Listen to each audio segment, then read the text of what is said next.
Hello, my name is Natalia Hunt.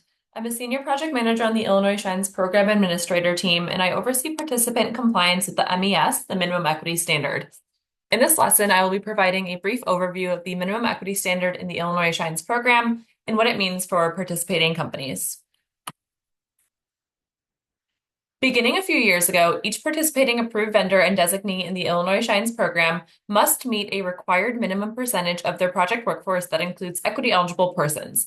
This percentage is incrementally increasing to 30% by 2030.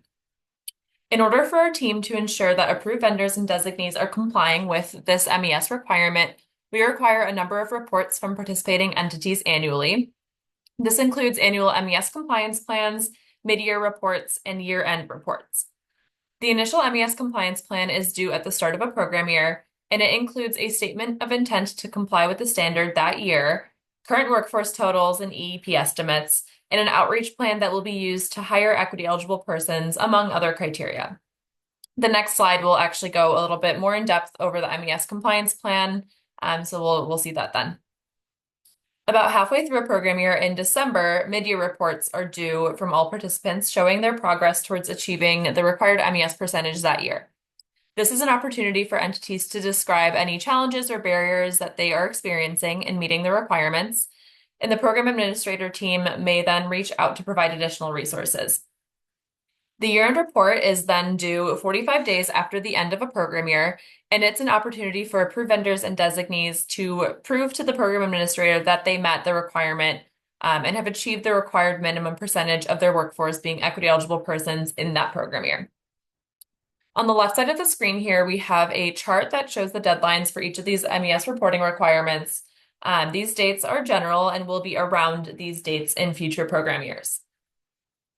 I do want to note here that approved vendors and designees who are equity eligible contractors are, by virtue of their participation in the program as an EEC, already in full compliance with the Equity Accountability System and do not need to submit an MES compliance plan.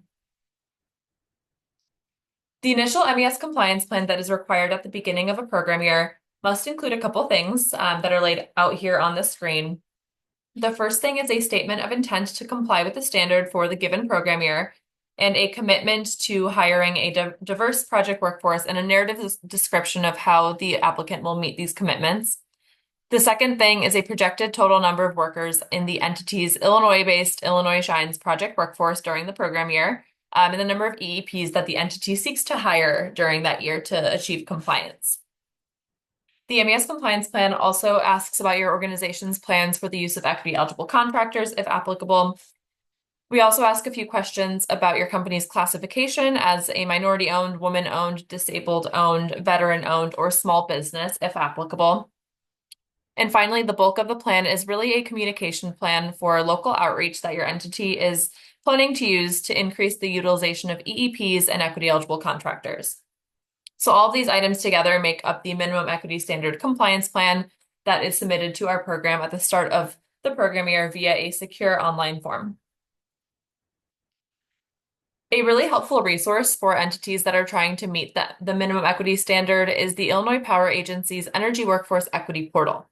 This is an online portal managed by the agency, and it's really designed to help connect clean energy companies with equity eligible persons who are looking for work in the clean energy sector in Illinois. The portal can be used in a variety of ways, and we've laid out a few of these ways on the screen here. So for employers who are looking to hire equity eligible persons to meet the minimum equity standard, they can use the portal to post job opportunities that are accessible to EEPs. And then for job seekers that are hoping to apply to jobs as an equity eligible person, they can actually register in the portal as an EEP and apply to jobs with the AVs that are specifically looking to hire EEPs. So it's a very helpful resource for approved vendors and designees to connect with potential job seekers. And I encourage everybody to take a look, maybe register as a clean energy company. And I've included the link to the portal here on the screen. So energyequity.illinois.gov. Other MES related resources can be found on our website at the link here on the slide. You can also reach out to our MES specific email address with any questions, and that's mes@illinoisshines.com. Thank you.